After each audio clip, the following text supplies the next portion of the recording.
Le Real Madrid triomphe en Coupe du Roi, mais la victoire est entachée par des actes racistes envers Vinicius Junior. Une soirée en demi-teinte pour les Merengues.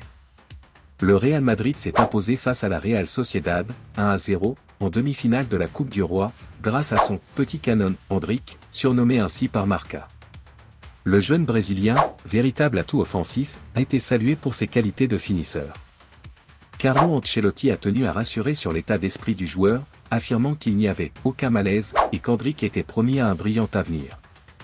L'ancien joueur de Palmeiras a porté son total à 6 buts cette saison, dont 4 en Coupe du Roi, devenant ainsi le meilleur buteur de la compétition. Après une longue période de doute, le Brésilien renaît et redonne confiance à son entraîneur. Ses déplacements intelligents et sa précision en finition en font un joueur unique. La gestion d'Ancelotti, ainsi que ses choix tactiques malgré les absences de Bellingham, Courtois, Valverde, Modric et Rodrigo, ont été salués. La performance de Luna, auteur de 8 arrêts décisifs, a également été cruciale. Cependant, cette victoire a été ternie par des incidents racistes. Un supporter a imité un singe en direction de Vinicius Junior, obligeant l'arbitre à interrompre le match conformément au protocole antiracisme.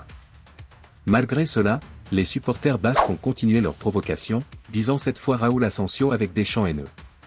Ces actes pourraient pousser Vinicius à envisager un départ, d'autant que le Télégraphe rapporte une offre de 200 millions d'euros de l'Arabie Saoudite pour le Brésilien. Enfin, la presse catalane s'interroge sur la méthode de Hansi Flick après le match nul 4-4 contre l'Atlético. Si certains critiquent sa défense haute, jugée risquée, d'autres défendent cette approche. Une chose est sûre, Flick ne compte pas changer de philosophie. Une soirée contrastée pour le football, entre exploits sportifs et sombre réalité.